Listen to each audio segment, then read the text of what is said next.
For the first time, we are bringing recipients from across the country together for a conversation with Hope Wollensack of George's In Her Hands project. Let's hear it for Hope.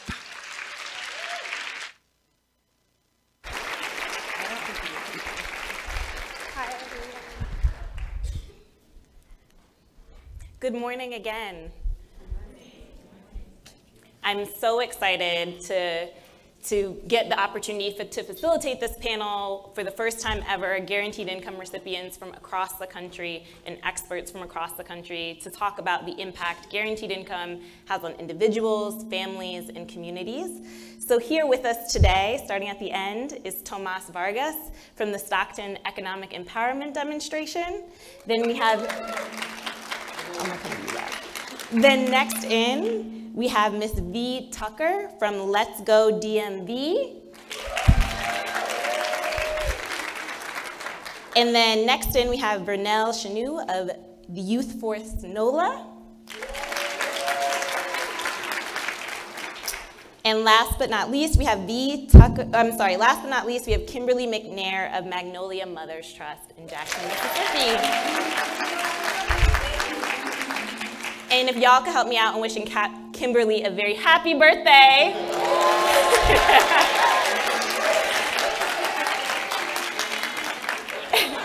Thank you for choosing to spend it with us. All right, well, let's get into it. One of my favorite parts about the In Her Hands program is making the phone calls where we tell people that they've been selected for the program. So if y'all could take us back to the moment you found out you were selected to receive guaranteed income, like where were you, how did you find out? And I know for some folks, they may have been a part in building those programs, so please throw that in as well. And maybe we can start with Tomas on the end and work our way down. For sure. So where I was when I got the phone call was actually going to do my taxes at H&R Block. I actually think I told Suki that, can I call her back? Because that's my for sure money, so I was like, can I call you back? And I actually called her back. So I was at H&R doing my taxes. I may have been at a meeting with the people from all of the groups that are involved in Let's Go DMV, and I'd heard that we actually, it was happening. Sorry. I was told that it was happening, and I was extremely excited about that, and more excited to be able to tell the co-workers that it was going to be going on. What were some of the co-workers' reactions to hearing about this no strings attached cash? I think most people felt that, okay, D, sure, stop pulling our leg. You know, it's not really, no one's giving you something for nothing. And, you know, it's not something for nothing. I had to, you know, let them know that that's not the case. But it's overdue, and it's, you know, it's really happening. So once they heard that, and we had to pull back a few times on the actual start date. So then, you know, of course, there was apprehensiveness about that. But oh, thank you. Yeah, after seeing that they'd actually gotten that first check, they were, you know, amazed and extremely happy. Nice, nice. Vernelle, yeah, will you tell us? Honestly, I feel like I kind of spoke the whole guaranteed income thing into my own existence in the week prior to it. They were telling us about the Root of Cash Transfer pilot. And I was like, oh, this sounds like some UBI stuff. So I kept telling my family over and over again, I was like, I'm going to be getting $50 a week, getting $50 a week. And I was in the car with my family on our way, bringing my brother to his football practice. And then I told him, I said, I'm going to be getting free money. Then my brother, he says, you're going to get rich. And I said, not off of this, but yes. And so basically, you know, we had a happy dance. I brought him to Baskin-Robbins, you know, share the victory. But yeah, that's where I was. Overdue and very deserved. Well, I was at home, and I believe Miss Aisha or Miss Sarah, one or the other, called me, and I was just ecstatic to hear that I was one of the recipients who would be receiving the money. It was a blessed moment. Awesome, awesome. Yeah, that's such incredible moments that we know are so, people deserve this and more, and we wish it could be even more widespread. If you all could share us a little bit about how guaranteed income has impacted your life, your community, or your life and your family, especially how has it opened up time for you? How has it maybe changed how you think about time, and any other impacts that it might have had for you individually? And we can switch it up. Happy birthday, Kimberly. You can go first.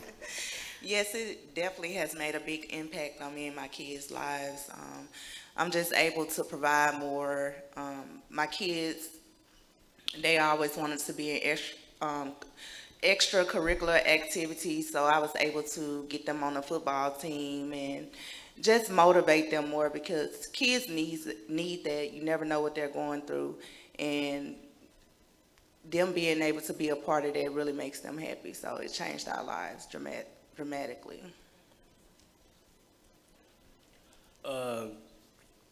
It has had such an impact on my life, because the unique thing about the Rooted Cash Transfer Pilot was the fact that it was a guaranteed income that was given to high school students. So at the time I was receiving it, I was 18 years old and working at Burger King, and it began to make me see the value of different things, such as my time, right? It began to make me think of money as a tool rather than just a resource, and it made me see the value of things such as like building your credit and things of that nature. I actually started my own LLC off of the money that I received from the university. So what I think is, it's definitely something that not only is something that can be of great help to people with children and things of that nature, but it teaches you the value of this currency that we need in our day-to-day lives. And as I used to say when I was receiving that, you cannot learn how to use money if you don't have it.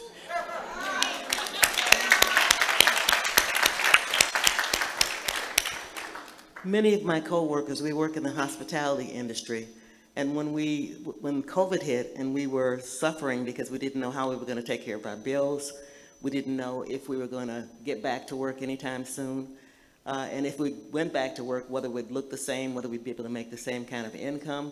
So when we got the, we got our monies coming in on a regular basis, people, okay. Went off, sorry. Okay, sure. Anyway, so when we got our money, we just decided that we were going to do some things that would, thank you. We decided we were going to do some things that would mean we would be financially secure. And so I'm one of the oldest people in my group, and certainly I'm the oldest person here on this panel. And we decided that we would find ways to make sure we never found ourselves in a position where if a pandemic came or if whatever happened, government shut down, because I work in a government location. And so if there was a government shutdown, pandemic, or whatever, we would have monies to take care of ourselves. Many of the people in my group were people who wondered whether they were going to lose their homes, and they fell into a bag of accepting what some of the tricks that people had for you. Like they'd say, okay, don't worry about paying your rent. You can pay it 3 months from now. But they didn't tell you 3 months from now you had to pay that 3 months worth of money, which you didn't have 1 month of. So how are you going to pay 3? And then if they extended it further, it would mean that you'd have even more to pay at the end of that period. So we were, we started looking at things like we had meetings every week. We'd have the Zoom meetings, and we talk about our strengths, our weaknesses, our talents and skills, and what we could do to, make the most of those talents and skills so that we wouldn't find ourselves doing this same thing, this little guessing game. We were collecting unemployment, and we were like, okay, so what happens when unemployment ends? And I would say to my friends each week, unemployment is not forever. It is going to end. So we'd have to find ways to be prepared for that. So we worked towards those ends. We looked at all sorts of ventures that we could get into that would possibly make us money. One of the best ones, I think, is our food truck venture.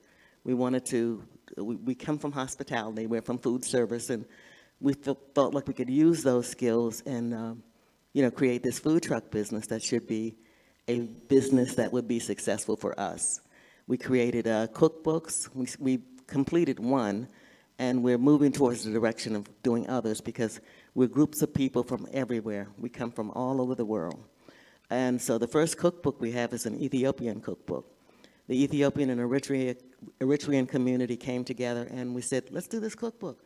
And they jumped right on it. So it's been a good, this has not been just a, pandemic came and things were bad and everything was miserable. We created some things, so that's made it pretty good. So we're excited about where everything is going to go from here.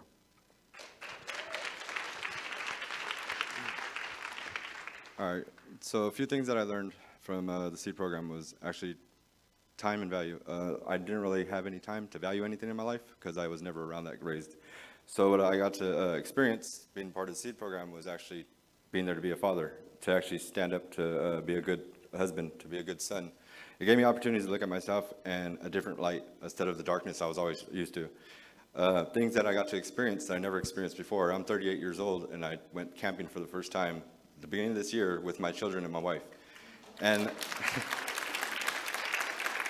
so while doing the camping, now we've been going camping 8, 9 times, bought a jet ski. We go out there and we are actually trying to do these new things because the experience of it was so exciting. And to see my kids lighten up and to see their face for the first time seeing that and actually sharing that with them, it was a big thing with me. Another thing that it gave me was a zero balance. Ain't nothing like having a zero balance when it comes to paying your bills. So what I did was I focused my first couple of checks towards making sure I had a zero balance. Then after that, I maintained it, and then I would go into a different venture, or I'd sit there and look for different opportunities to sit there and grow. And with the SEED program, it gave me more confidence. I'm able to do things like this, speak in front of crowds. Before, 4 years ago, I would have never did it. I would have been scared, I would have ran away. Now, with the confidence that I have now, I love this. I enjoy the time that I get to spend, and my kids get to see it. A thing that I really see changing in my kids' life is they have confidence. They're looking towards their futures, and they're planning for their futures now, and they're only 10 and 11.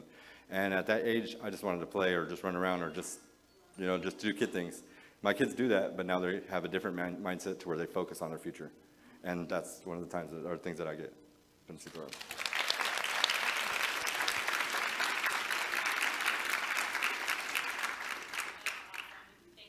Sharing. Okay. Thank you all for sharing. And this next question is related, but how have you seen sort of the shift or impact in your family or community around these programs? So have you seen a shift either in your community or maybe more personally around your family, around these types of programs? What has it got people talking about? What has it got people saying? Please. So the difference I've seen in my community and in myself is the fact that I'm part of my community now. So my neighbors and friends that are around me, like I said, I was never social before. So now to have that confidence and I have that type of communication with them, it builds a lot more trust.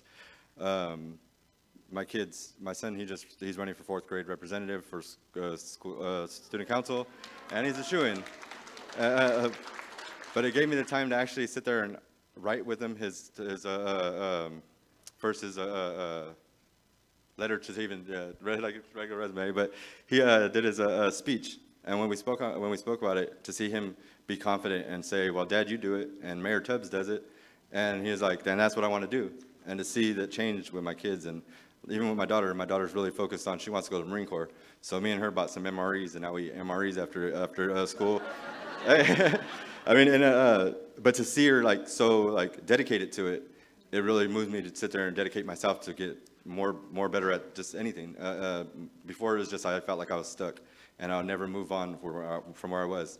And after the SEED program came, I won't allow myself to ever look at myself like that again, because I know I can do better. And look at how much it changed. 100 cities, we have pilots going on everywhere, and it's changing people's lives like us four and others. And that's what I like being about.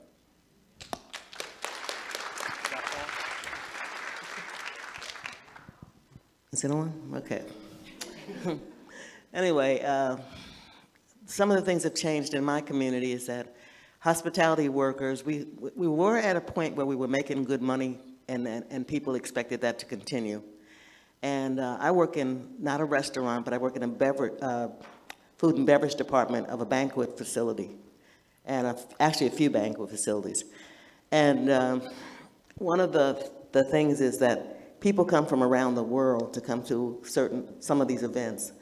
And when the pandemic occurred and people couldn't fly, or they did fly, they didn't feel comfortable. We had issues. We said, okay, we're not working at all. And, as I said, we were collecting unemployment. We didn't know how long that would last. And we didn't know what that would mean for us when it ended. But we knew we had to be proactive. We had to make some decisions about our lives, and we had to take control. So if we didn't take control, we knew what the outcome would be. And so we worked real hard at making sure, we were doing some of the right things, and as time went on, more of the right things. When our coworkers and other people in the industry started noticing that things were changing for us through the guaranteed basic income, they of course wanted to know how could they get in. We had people who wanted to do this, but in the beginning when we told them about what we were doing, they didn't believe it. They thought, no, it's never going to happen. It's just some conversation. It's not something that's going to really take place. So we shared with them that we believed and we could see that it was, and when it did happen, they said, how can I sign up? Well, it's not that easy, so I'm glad that a program like this exists right now where people can see across the country and actually across the world. This is happening other places as well, and it can happen for them. So we're hoping in time that we can pull other people into joining guaranteed basic income and having some security for themselves.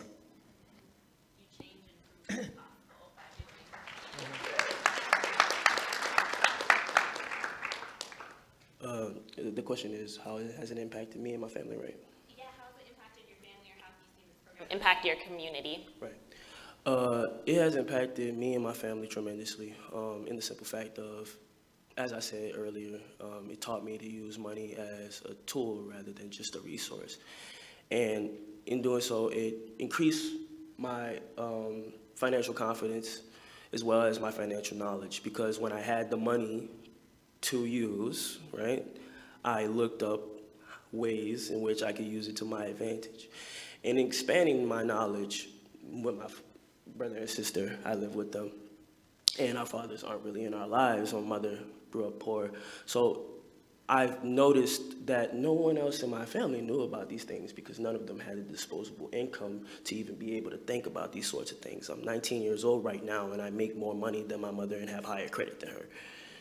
And these are the types of things that I think about. And so I teach my brother and sister how to do the same things that I do. And now, as I've learned these things and I've rubbed these things off on them, I see them saying things like, when I turn 18, I want an LLC for my birthday, and Ma, can I get some stocks for Christmas and things of that nature? And I'm like, get the Apple one. But it's just amazing for me because I can't bear to watch my brother and sister go through the same things that my mom, grandma, great-grandmother went through. You understand what I'm saying? And so these things we need to, and it goes to your point, we need to really think about how they affect not only the generation in the now, but the generations to come. Because I now have the knowledge that I need for not only myself, but my children. And then my children can pass that along to their grandchildren, and that's how we create generational wealth. Absolutely. The most important kind. And so, yeah, it's just helped me out tremendously, tremendously, tremendously. Yes, so I feel like I just became a better voice for my community, and I had a lot of people reaching out to me also wanting to know how to get into the program, because I had an article posted and a lot of people seen it, and people from all over were reaching out to me, male and women, and I'm sorry I had to break it to the male that it was, for women only, but yeah, so it was a great impact, and it just made me a better person, and my energy just rubbed off on other people because they see that there's hope and there's really people out there that will help you. Thank you all. Thank you. Thank you.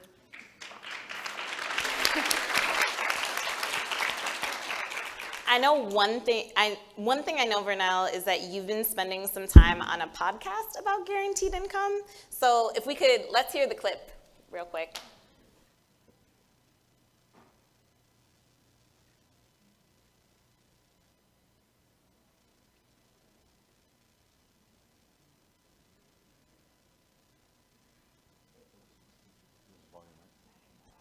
How much work am I putting in for the amount that I'm being paid? It gives you a different perspective, because if you are in a situation where you're hopeless, then that's where people who have more money than you can take advantage of you very easily. And you now find it very hard to survive in the country that you live in. There's no guaranteed income for anyone. So if you acknowledge that money is needed for everyone, then everyone should have it. Absolutely.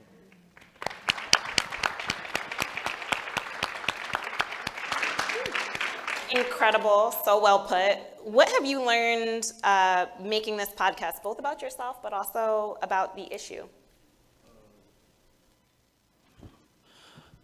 One thing that I've learned about myself while doing the podcast is, one, I have a pretty nice sounding voice, but also that there are people not only in my community, not only around the world, but like people like, you know, who could be in my life that I don't even know care about so deeply about the things that I care about, right? And I also learned, I also learned that when it comes to issues like this, it's really the education, right, that is extremely important, because the people who could benefit from something like this greatly seldomly know about it, and those of them who know about it are convinced that it can't work because they're stuck in the ways of old, right? Get it by your bootstraps. You have to work for money because everybody works for money. But we fail to recognize that, one, money is not really something that exists, right? It's more of a social contract, so to speak, right? Where we all have the accepted notion that I can't eat, sleep, drink, or put clothes on my body unless I have money. These are the things that we accept in our day-to-day life, and these are the things that we have accepted for centuries. However, we let people go without. It's ludicrous to think that you need money to survive, yet we allow people to go without it.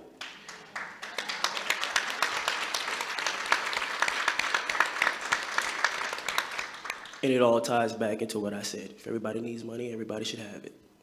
Plain and simple. There's nothing else that needs to be said, right? That's it. Yeah. I appreciate that. I want to maybe open it up. I know that lots of other folks on this panel, whether have had opportunities where they've talked about guaranteed income, whether it was through another panel or another event or being featured in some type of publication. Maybe I'd love to ask you all the same question if you have some thoughts on it. Like, what have you learned about the issue and yourself sort of through some of those opportunities? I have been a shop steward with my union for maybe 30 years, I guess. And thank you. And I was at a rally that the union had, and I met an organization, Restaurant Opportunity Center, and it was the one in DC, which is Rock DC. And the people that are associated with that are people that care about people. They care about ordinary, regular people. You know, you don't have to be a celebrity. You don't have to be, you know, some big business person. They just care about regular people. They want to see regular people survive and survive well. So I started working with Rock DC. I volunteered, and I kept thinking I must be crazy because I work 2 jobs, and I've got kids and grandkids. I don't have any time, but I had to do this. I knew this was for the generations coming, and in order to to create change, you know, to see change occur, you have to be willing to put in the time to make that change happen. So I worked with them. Through them, I met an organization called IF. And it's an organization that's, I don't say it correctly. It's a beautiful, beautiful group of people that are doing absolutely fantastic and wonderful things. And I was blessed to have run into these people and to be a part of what they're doing. And they helped put together the Let's Go DMV pilot. They hooked us up with all of these people who were just, you know, the Amalgamated Bank and the grant makers, you know, from various organizations. I was invited once after I got involved with them to meet with these philanthropists and find out what they were doing. And I was listening to this guy who was one of the keynote speakers. He had written a book about philanthropy.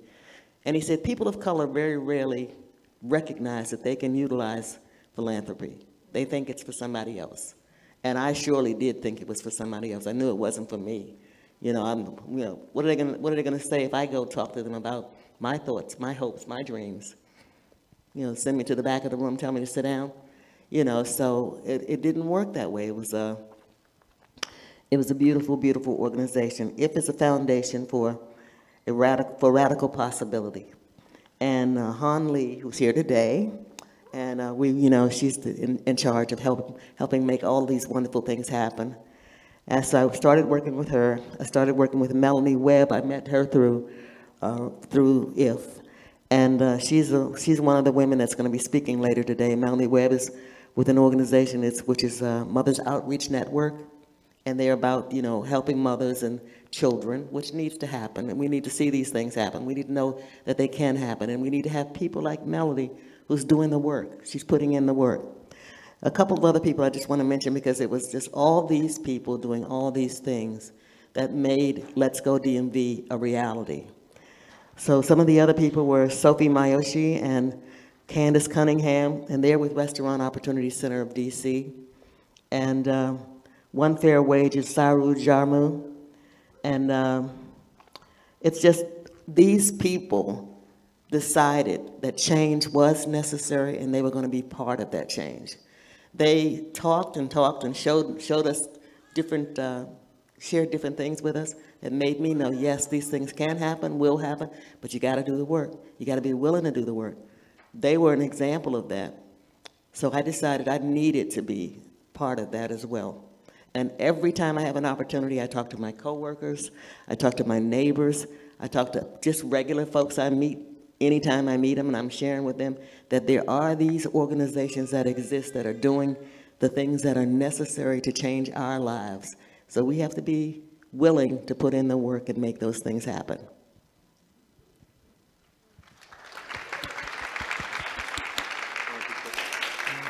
Yeah, sort of as you've been, in some ways, had various opportunities or experiences talking about guaranteed income, sort of if you wanted to share any reflections on that. I know you've spoken on a couple panels that I've had the honor to attend. So if you've, similar to the podcast, sort of, how have those sort of experiences,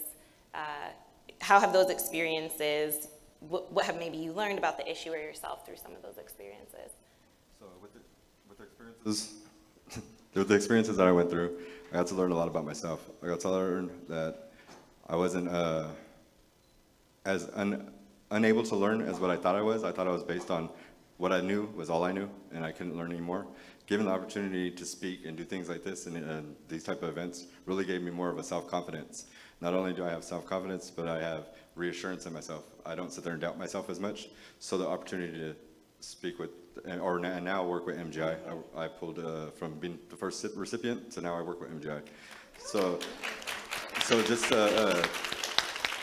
really it's just given the strength to make those choices or make that change, because where I was really feared. I really feared even trying anything that changed. I was so used to just having what I had and just leaving it as what it was and never really wanting anything else until the seed program came out. And then that's when like the big narrative came where it was like we were supposed to spend our money on whatever random yachts or something. I heard yachts earlier. Yeah.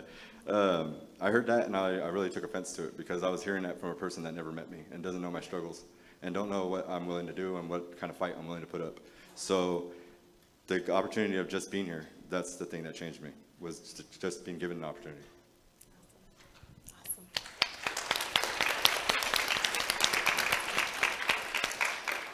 So I'd love to transition into like what you want to tell people listening who are fighting to get more cash in people's pockets. What would you want to instill? What lessons and expertise would you want to instill in the folks in this room who are listening about getting more cash in people's pockets? And what's at stake if we don't? My kids' future. That's how I look at it. First, I would like to thank everybody that put in that fight and everybody that continues to put in that fight.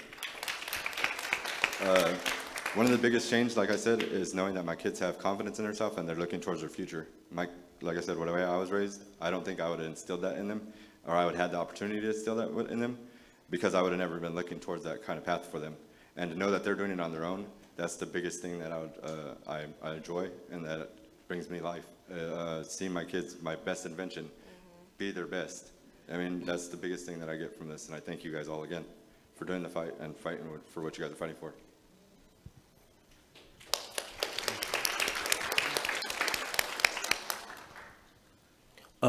I would like to say thank you all for your tremendous work. First off, everybody who works towards this, you're working towards a cause that is simply too powerful to ignore. I hope you understand that this is the modern civil rights movement happening here. Keep doing it. As V said, a dream without work is, I mean, what's it called again? How does it go again? You know how to say it. I would say How does it go? A goal without a plan is a dream. No, a dream without a goal without any action is only a dream. So a goal without any action is only a dream. Sorry. You know, I get a little confused with it. But a goal without any action is only a dream. So keep taking action, and eventually your goals will come true. But don't become complacent and stagnant, because if you do, then they just remain dreams. And that's all.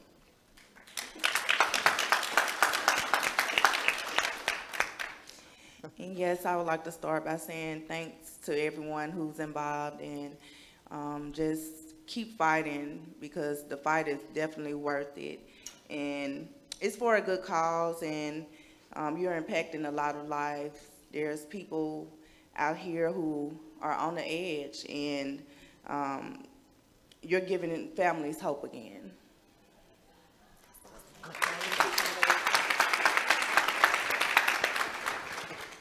The gentleman who spoke this morning and talked about all of the things that could be, and should be, and how, when we think about the fact that most ordinary, everyday people believe that they don't have a shot at the kind of life they really want. When we think, okay, yeah, I'd like to have this, I'd like to have that, but it's not going to happen to me. I'm not one of those people that's going to see that. Oftentimes we think like that, but we've got to learn how to throw that thought out the window. Just get rid of that thought. You do the work, you have a dream, you want to make something happen. Research it, figure out what it takes to make that happen. Do the work, be willing to do it. And then, you have as much opportunity, as much chance as anyone else at being successful, at seeing your dreams come true. Thank you. Thank everybody. Thank you. Awesome. And I'd love to just open it up. If y'all have any just closing thoughts, things that we didn't touch on that you feel like are really important, would love to just open it up for a couple minutes just for any final reflections. Okay. One, for anybody who is asking questions as to the point that he made, what are people going to spend the money on? The same things that they spend their paychecks on, the same things that everybody spends money on. I have a friend who 2 days ago, he spent $5,000 to put grass on his back lawn. Do you feel like that's squandering money? So if somebody else needs like $500 a month and they're already struggling to take care of their 3 children with their 3 jobs. I think that's pretty reasonable. That's all.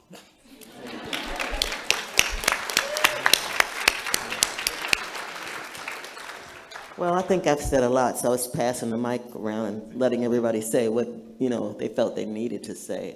But of course, when I told you guys about the food truck idea, there were people saying, oh, you can't do that, but, it's just a dream. It costs a lot of money. You got that kind of money? And, most of us had to say, no, we really don't. Even with the guaranteed income that we're receiving and we're happy to receive, I don't know about where everybody lives, but I live in the DMV. It's pretty expensive to live in the DMV. I don't live there because it's expensive. I don't live in a big grand place or any of that kind of thing. But, nonetheless, your average person probably is spending well over $1,000 for rent to live in the DMV. And then you have your gas, your electric, your water. You've got your food. You've got your transportation. Uber just went up ridiculously high. But anyway, and I take Uber to work every day and come back with it. So like I easily can spend $40 a day on an Uber. And I'm thinking, well, what else could I do with that $40? So I'm looking at how I can find ways, and I'm so, so grateful for the people that I'm affiliated with, that I'm, dealing with it through, this guaranteed basic income program. Let's go, DMV. I'm so happy with all the people I've met, because those people are telling us that we've got ideas. What makes my idea a good idea or a bad idea? And I'm thinking we can take those ideas we have and we can take this extra money we have. We can take a little bit of it. We can skim a little bit off the top there and take that money and use it for that investment that'll make our dreams realities. So I thank all of you all for being here, because I know that you could be doing something else with your time. You're here, and I appreciate the fact that you're here, and I'm going to share everything I've learned here with all the people back home. Let them know that there are people throughout the country that do care, that want to see all of us do well. You don't want to see your neighbors suffering and struggling and not being able to make it. So, the fact that you came here shows that you actually care about other human beings. So, I'm just letting them know we've got to care too. We've got to care about ourselves. We've got to care about our fellow man. We've got to help make these things happen that need to happen. No one in this country needs to be homeless. No one in this country needs to be hungry. No one in this country needs to suffer from not having clothes to wear when the weather's cold. We need to do what we can to be helpful to each other. Thank you.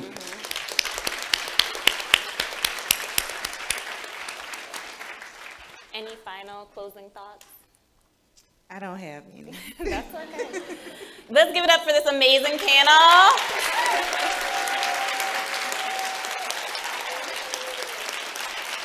Thank you all so much for sharing these gems with us. Y'all are incredible.